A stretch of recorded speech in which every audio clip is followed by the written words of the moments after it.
It's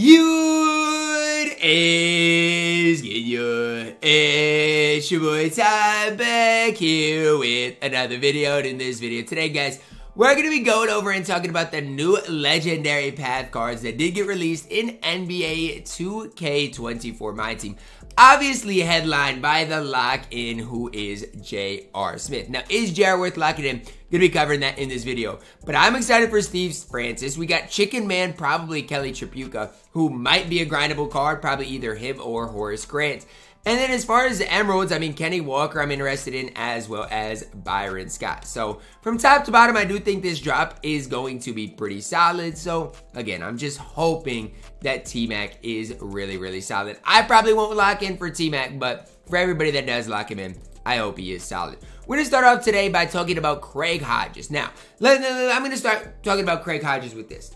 Has there ever been a Craig Hodges card in my team, or just in general in 2K, that you've used and you've been like, man, I absolutely love Craig Hodges? That's what I want to start you with. Because for me personally, I've not ever used a Craig Hodges card that's like, wow, this card is it in my team. He does have an 87 3-ball. Ed Davis release, I don't know what that's like, okay, so I can't even sit here and say, but his shooting badges look elite. So if you need a card to get through like offline modes and Craig Hodges release is decent enough, which again, I don't know if it is going to be, he could be useful in offline modes. Now in online modes, he's only 6'2". His defense is absolutely horrible. So I really wouldn't look too deep to him in online modes, but in offline modes, looks like he could at least be somewhat useful.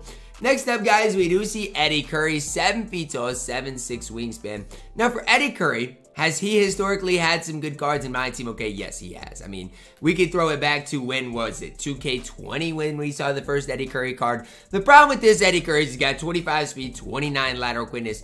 And with that, you can't really do much with the card. He absolutely stinks in my team.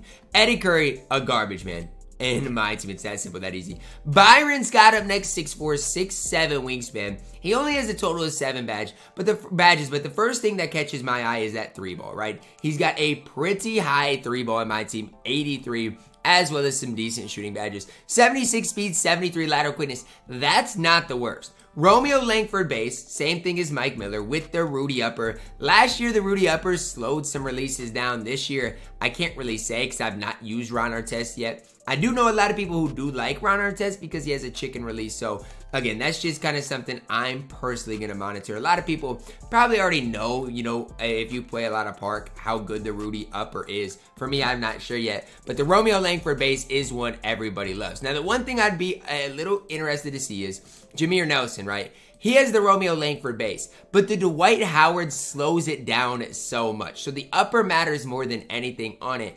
And so when you have the Rudy Upper, again, we'll have to see what that's like. Dribble style looks good. Only 6'4", wish he was maybe a little bit taller, but looks okay enough in my team. Kenny Walker up next, 6'8", 7-foot wingspan. First thing I noticed with Kenny Walker, right, is that 3-ball. 57. Now, can you green with a 57 3-ball? That's going to be a question some people ask. It's greenable. Is it as high as I wish? No. I wish it was higher because everything else about Kenny Walker is good. Speed good, dunking good, defense solid. It's just that 57 3-ball with the Aaron Gordon base, I'm not sure about, right? I'm not saying it's bad. I'm not saying you can't use it. I just don't know about it. I think there are way better budget small forwards in my team. Matt Barnes. I mean, you could talk about James Posey. There's just too many good budget small forwards for me to even think about ever using Kenny Walker in my team. That's my opinion on him. Not to say you guys can't use him, but I'm just not the highest on him. Matthew Dellavedova up next. 6'3", 6'4" wingspan, 82 base 3-ball. I like that because right now, I've said it before and I'll say it again, I think the 3-ball stat is the most important in my team. Now, you can green with low 3-balls, but you look at some of the best, like, you know, budget cards in the game. Mike Miller, James Posey. Why are they good? It's because their 3-ball is so good, even Matt Barnes. Defensively, though, Delly gets after it. Gold ankle braces, challenger, gold clamps. I like Matthew Dellavedova. Now, what is this release going to look like? That's the only thing to really see. He could be a really solid budget option at that point guard position in a game where we don't have that many good budget options. I mean, who is our best budget point guard right now in my team? Oh, wait, because I don't know, right? Delly could be exactly that in my team. I am a fan of this card. Zach LaVine, dribble style. We'll have to see what that's like. Kurt Rambis up next.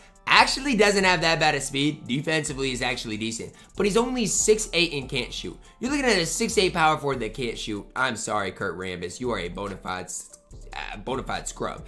Kelly Tripucka up next, 83 3-ball, decent speed, not horrible defensively. I am a massive fan of this card. Andre Drummond, baby, Andre Drummond base. I don't know what that's going to be like, right? I will have to kind of just wait and see. In the past, it's been decent on Kelly Tripucka, though. If he has a good release, this card's going to be solid in my team. His badges are good enough. Kind of, I don't want to compare him to a guy like Mike Miller, but let's just do it for the sake of this, right? Tripucka's shorter, but defensively probably going to be a little better outside of, you know, obviously Mike Miller's decent defensively because of him being 6'8".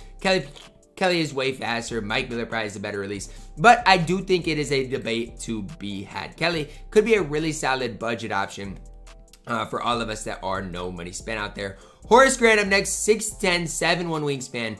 Defensively, he's going to be solid. The thing with Horace Grant is he can't shoot, right? And so if you're talking about big guys that can't shoot, you're looking at Ben Wallace, and he doesn't hold anything to Ben Wallace. I mean, or even like a Nate Thurman, Horace Grant doesn't hold anything to them. I do not like Horace Grant in my team. Might be a free card, grindable card, but again, am I a big fan of Horace Grant and what he gives you guys in my team? Not really. Vernon Maxwell up next, only 6'4", 6'7" wingspan, good 3-ball, good speed, great defensively.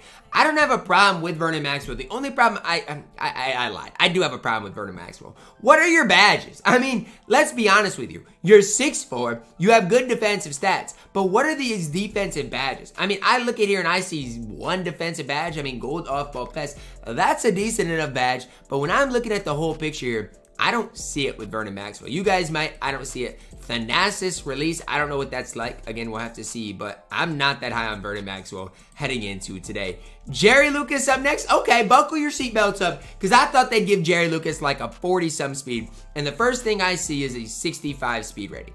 Now, am I sitting up here saying, okay, that means Jerry Lucas, I might have said Jerry West, Jerry Lucas is going to be the best power forward in the game? No, but it at least gives him potential. Okay, 6'8", 6'11" wingspan, 83 ball, decent speed. Defensively, not great, but it's not horrible. It's usable, right? His stats are usable. Kispert base, probably pretty smooth. I don't mind Jerry Lucas at all. Do I think he's worth, you know, spending, what would it be, 70,000 MT on? No. But do I think you can play him and have success with him? Absolutely. I mean, I really, really do. And I'm actually surprised they made Jerry Lucas as good as they did. Now, again, that's just my opinion on things. You guys might not agree with me. But when I look at things, decent release, 6'8" at the power forward spine, has decent enough defense. I'm not saying it's great. Decent enough defense that I can get behind. I really do not mind Jerry Lucas at all in my team. And I think a lot of people are going to like him. So if you do lock in this set for J.R. Smith, you get a decent Jerry Lucas along the way. They made his speed way better than I thought they would. Steve Francis, the moment people have been waiting for, right? 6'3", 6'6" wingspan. 0 hot spots. Not one hot spot at all. But when I look at him, the thing that impresses me, 28 base badges. That impresses me. Because, I mean, a lot of cards right now, they don't have a good badge count. And badge count matters about as much as anything else does in my team. So when I see the fact that he's got as many badges as he does, that's impressive. 28 base badges on Mr. Steve Francis. Now, last year, again, I've kind of said it before, his release wasn't great last year. This year, again, we'll have to see what that Steve Francis base is like. Zach LaVine dribble style, again, I don't know. I mean, it's going to take me a while to figure out, you know, which SIGs are the best. Should be fine, though. I feel like his movement's going to be good. It's going to come down to that jump shot, right? 77 3-ball is good. His lateral quickness is good. His speed is good. Everything about Steve Francis checks out for me. It does. Everything. Driving dunk is good. Playmaking is good. Playmaking badge is perfect. Shooting badge is great. He can get a lot of defensive badges as well. Everything checks out. It's going to come down to that release as well as his movement. I think he can be fine in my team. Do I think he's going to be as good as some of the other best point guards in the game? Like, do I think he's going to be as good as, I'm just going to throw out a name, Kyrie Irving? No. Do I think he's going to be as good as the Damian Lillard we have? No. Why? I just don't think he's going to shoot the ball as well as those guys. It really is that simple. Every one of the cards that I did talk about locks in for the Amethyst J.R. Smith, who has a 6'6" height, 6'10" wingspan, badge count perfect. 2 out of favors, 16 on gold, 11 on silver, 6 on bronze. You add all those up, you're looking at nearly 40 base badges. Now, again, I'm not trying to just sit here and hype that up. But that is a lot of badges for a card in this stage of my team. 89 3-ball, good driving dunk, playmaker wise good, 84 speed, 85 lateral quickness, solid enough defensively. Not great defensively, no quick first step on the card. Like, he's not perfect, but shooting wise, that's where J.R. Smith's gonna be at his best. J.R. Smith base, I've heard it's good. Pro dribble style might be a little troll, but in general, I think J.R. Smith's gonna be really good. Is he gonna be better than T-Mac? Probably not. Is he gonna be better than Devin Booker? I doubt it. But I do think he's gonna be a top 5 shooting guard in my team. The problem is with Brandon Roy, T-Mac, with Devin Booker, it's just hard to find space to run J.R. Smith in my team. Now again, he could come out here and be the best shooting guard in the game. Only time will tell, but from what I'm looking at, J.R. Smith, probably not worth locking in. How I'd rank these cards today: J.R. Smith 1, probably Steve Francis 2. I'm gonna go Jerry Lucas 3, Kelly Tripucka 4. And I'm not gonna lie, after Kelly Tripucka, I mean, probably you got Vernon Maxwell 5, but after Kelly Tripucka, there's just not much here to look at. Maybe Matthew Dellavedova as a budget option could be worth looking at. That's gonna wrap it up for our video today, guys. Let me know your thoughts on it down below in the comments. Drop a like on the video, subscribe if you are new, and as always, man, I love you guys, and have a blessed day.